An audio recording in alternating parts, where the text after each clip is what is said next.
Welcome to Reddit Revenge Stories. Did you know over 90% of our viewers don't subscribe? If you enjoy this video, please subscribe and hit that like button. We're targeting 500 likes on this one. Let's dive into today's tale. If someone had told me 5 years ago that my life would end up like this, I would have laughed in their face. I always believed that if you did the right things, treated people right, loved your wife with everything you had, life would reward you. I was wrong. I see that now. My name is Eric, and this is the story of how the woman I trusted most shattered me, and how I put every broken piece of myself into making sure she would never forget it. When I first met Jessica, I thought I had hit the jackpot. She was smart, funny, beautiful in a way that didn't fade with time. She could light up a room just by walking into it. We met at a 4th of July barbecue at a friend's house, and from the moment we locked eyes, it was like the rest of the world disappeared. We started dating shortly after that, and within 2 years, we were married. I thought I knew what love was before I met Jessica. I didn't. She taught me that love was sacrifice, was putting someone else's happiness above your own. I just didn't realize at the time that not everyone loved that way. For the first few years, everything seemed perfect. We bought a house on a quiet street in a town where everyone knew everyone. I worked in insurance sales, and Jessica worked as an administrative assistant for a law firm downtown. We didn't have a lot of money, but we had enough, and we were happy. Or at least I thought we were. We spent weekends fixing up the house, going out for dinners, watching bad reality shows on the couch. I used to catch myself smiling at her for no reason at all. Looking back, maybe the cracks had started forming long before I ever saw them. Little things. Jessica's phone glued to her hand, even when we were supposed to be spending time together. Late nights at work that turned into early mornings. Less laughter, less eye contact, less everything. I chalked it up to stress. Life gets busy, right? I didn't want to be the paranoid husband who made mountains out of molehills. So I pushed the doubts down, buried them under optimism and love, but there's only so much you can bury before it all starts to rot. It was a Wednesday night when I first really knew something was wrong. Jessica had told me she had a work event, one of those after-hours networking mixers at a local restaurant. She told me not to wait up, that she'd probably be late. So I stayed home, ordered a pizza, and settled in for a night of bad TV.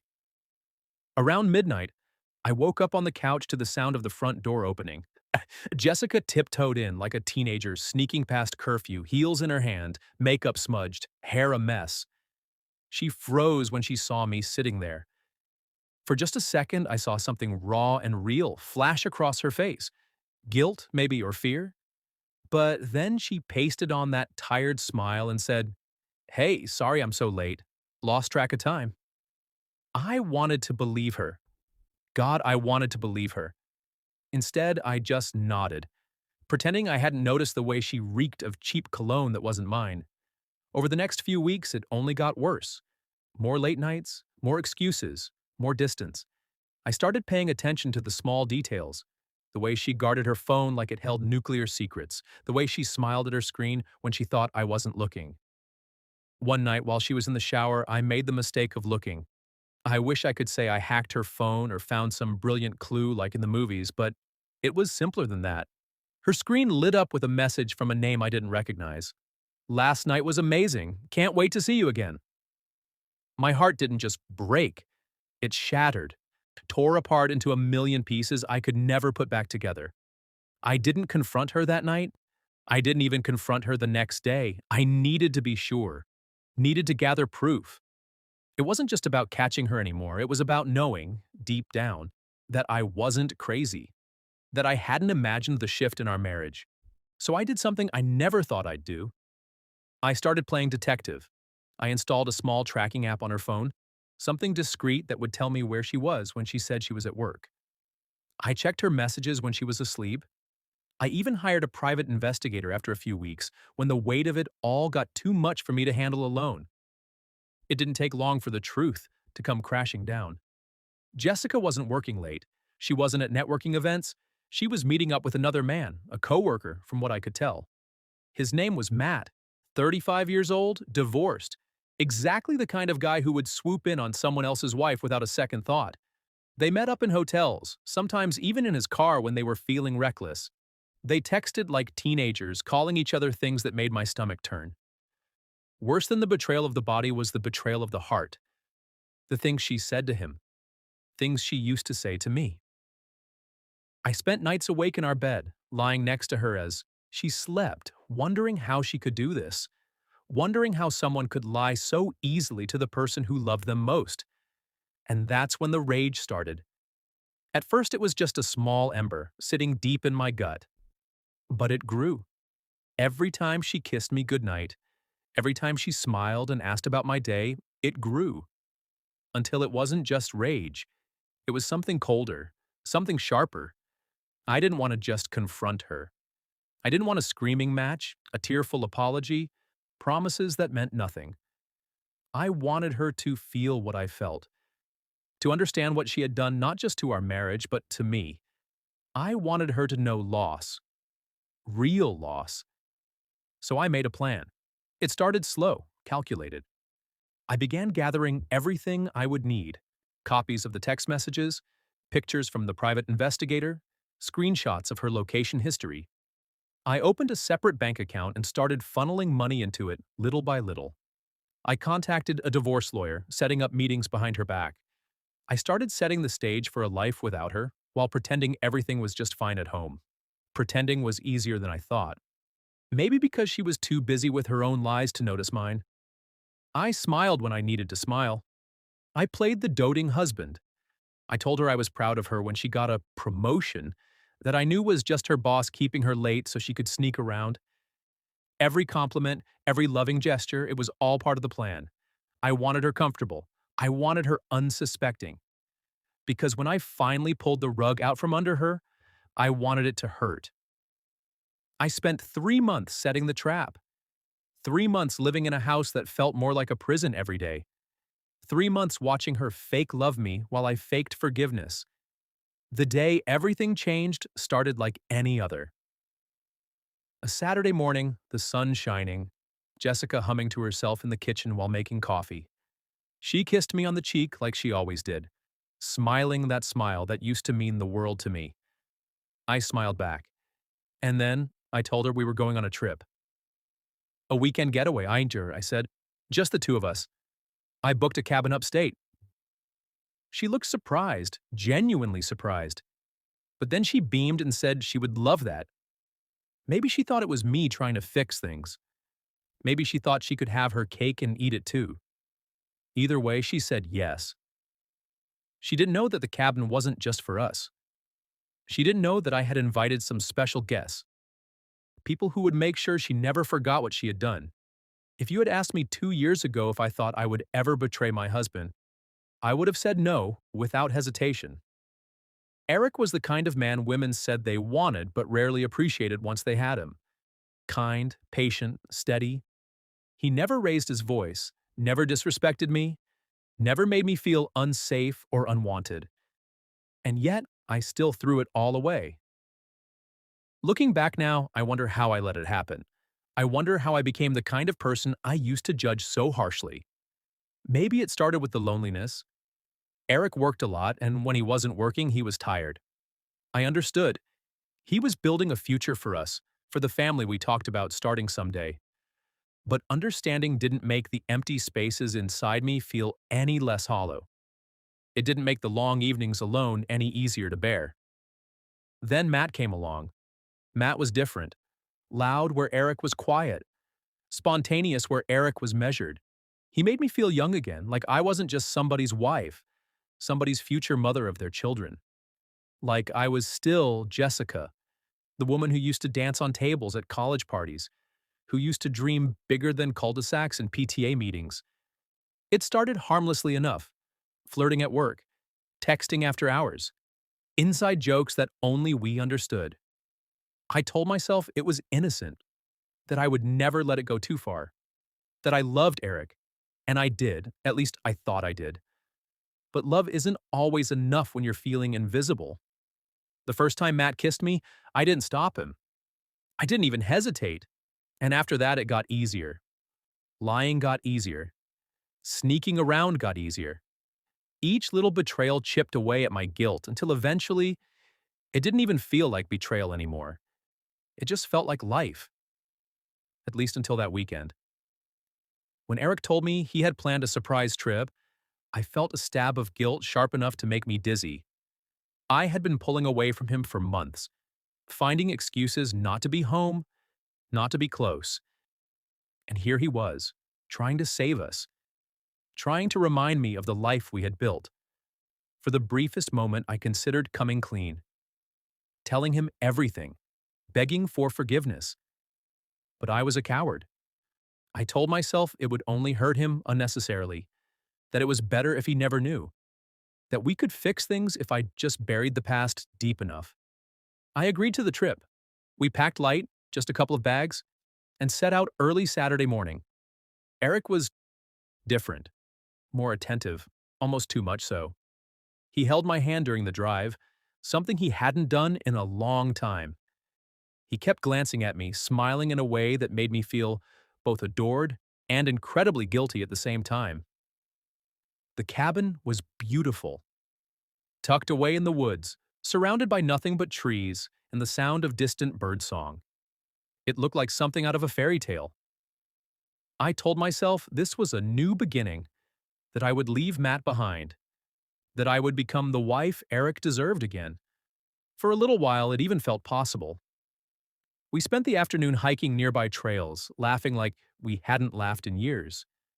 Eric kissed me under a towering oak tree, and for a moment, I felt like I could breathe again, like maybe I could be happy with him, truly happy, if I just let myself. When we got back to the cabin, Eric lit a fire and opened a bottle of wine. We curled up on the worn leather couch, watching the flames dance. I rested my head on his shoulder, feeling safer than I had in months. And then there was a knock at the door. I sat up, confused. We were supposed to be alone, miles from anyone. Eric didn't look surprised, though. In fact, he smiled, a smile that sent chills down my spine. "I'll get it," he said. I watched, frozen, as he walked to the door and opened it wide.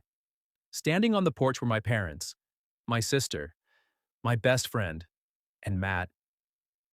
For a moment, the world tilted. It didn't make sense. How could they be here? Why were they here? I opened my mouth, but no words came out. Eric stepped aside, letting them all in. They filed into the living room one by one, faces hard, eyes avoiding mine. Matt looked the most uncomfortable, shifting from foot to foot like he might bolt at any second. Eric closed the door behind them with a soft click and turned to face me. "Jessica," he said, voice calm, almost gentle. "Why don't you tell them what you've been up to?" My heart hammered against my ribs, panic rising like floodwater. "Eric," I whispered, "please." He didn't raise his voice. He didn't move toward me. He just stood there, patient, waiting. And I realized then that he had known. He had known for a long time. This wasn't a spontaneous trip to rekindle our marriage. This was a carefully crafted execution. I shook my head, tears already spilling down my cheeks. "I'm sorry," I choked out. "I made a mistake." "A mistake," Eric repeated, tilting his head. "You made a choice." I turned to my parents, desperate for some kind of rescue. My mother's face was tight with anger. My father looked like he had aged 10 years in an instant. My sister, who had always been my biggest defender, stared at me like she didn't even recognize me. And Matt couldn't even look at me. The silence was suffocating. Eric reached into his pocket and pulled out a small stack of papers. He dropped them on the coffee table in front of me. Photos, screenshots of text messages, location data. "Proof," he said, "in case you were thinking about lying." I crumpled into the couch, sobbing. It wasn't just about the affair, it was about the betrayal, the way I had made him doubt himself, doubt everything he thought he knew about our life together. "I loved you," I whispered. "I still love you." Eric's face didn't change. "No, you loved what I gave you. Stability, comfort, a future. You never loved me enough to protect us." The words cut deeper than any knife. I looked at Matt, expecting him to say something, anything, but he just mumbled, "I should go," and bolted for the door. A coward to the very end. My parents left shortly after, unable to look at me, let alone speak to me. My best friend, my maid of honor, the woman who had sworn to stand by me through anything, shook her head in disgust and walked out without a word. Within minutes, I was alone. Alone with the man I had destroyed. Eric didn't yell. He didn't call me names. He simply sat back down across from me, watching me cry like he was watching a stranger. "This is just the beginning," he said quietly. "You're going to lose everything, Jessica, and you'll have no one to blame but yourself." He wasn't wrong. In the days that followed, the fallout was brutal. Word spread through our small town faster than wildfire. Friends stopped calling. Invitations disappeared. Even my coworkers looked at me differently. My world shrank until it felt like I couldn't breathe without feeling the weight of my shame. And Eric, he didn't even have to lift a finger. He had orchestrated it so perfectly that I destroyed myself. But he wasn't finished. Not yet. There was still one final move left in his game. And when he played it, it would leave me with nothing. Absolutely nothing. I didn't think things could get any worse after that weekend, but Eric had been patient, calculating. He knew exactly how to break me piece by piece without ever raising his voice or showing a flicker of cruelty on his face. He wasn't the villain. In this story, he didn't have to be. I had already written that role for myself. It started with the house. Our house had always felt like a safe place for me, even after everything came out. Eric moved into the guest room but continued living there, polite but distant, like I was some unwanted tenant he was just tolerating. I thought maybe, just maybe, we could salvage something. Maybe counseling, maybe forgiveness, maybe time. One evening, I came home from work to find a "for sale" sign staked in the front yard. The papers were waiting for me inside, neatly stacked on the kitchen counter. Divorce papers, signed by Eric. All he needed was my signature. I called him, frantic, and he picked up after 2 rings. "It's done, Jessica," he said simply. "You need to find somewhere else to live. I've already bought another place." The finality in his voice stunned me into silence. This wasn't a conversation. This was an announcement. He wasn't asking for anything. He wasn't arguing. He had already moved on while I was still standing in the wreckage. I signed the papers that night with a shaking hand. The next few weeks were a blur. I moved into a dingy apartment on the edge of town, the only place I could afford on my own. Friends I thought I could lean on had all disappeared. Family kept their distance, their disappointment so thick it practically filled the air when they spoke to me. Even my own sister could barely look me in the eyes. As for Matt, he ghosted me, changed jobs, moved out of town, left me to deal with the fallout alone. In the end, I meant nothing to him, less than nothing. But Eric wasn't done. Not yet. I found out about his new relationship through a mutual acquaintance. Her name was Emily, younger than me, prettier than me. Everything about her was warm and genuine in a way I hadn't been in a long time. She was the kind of woman Eric deserved, and worse. She was the kind of woman I used to be before I lost myself. Their engagement was announced 6 months after our divorce was finalized. I didn't even get a phone call or a heads up, just a picture posted online. Eric down on one knee, a bright, happy Emily crying as he slipped a ring onto her finger. I stared at that photo for hours, feeling something in me shatter into dust. The wedding was beautiful, or so I heard. Small, elegant, full of laughter and light, exactly the kind of wedding Eric had once promised me, before I had ruined everything. Mutual friends posted pictures, tagged each other, celebrated their happiness, while I sat alone in my empty apartment, surrounded by silence. And then came the final blow. Eric sent me a letter. No return address. Just my name, written in his neat handwriting. Inside was a single piece of paper. It wasn't angry. It wasn't bitter. It was kind. He thanked me. Thanked me for setting him free. Thanked me for showing him who I really was before he wasted any more years hoping I would change. Thanked me for giving him the chance to find real happiness. No accusations, no insults, just gratitude. It hurt worse than any screaming match, any ugly public argument, any courtroom battle could have. It was clean, surgical. He cut me out of his life so precisely, so thoroughly, that there wasn't even a scar left behind. He had moved on. and I was left with the ruins of what I had destroyed. There was no dramatic ending, no confrontation, no second chances, just the slow, painful realization that Eric had played the long game, and he had won without ever having to lift a hand in anger. His greatest revenge was simple. He lived a better life without me, and I had to watch every day, knowing it was my own fault.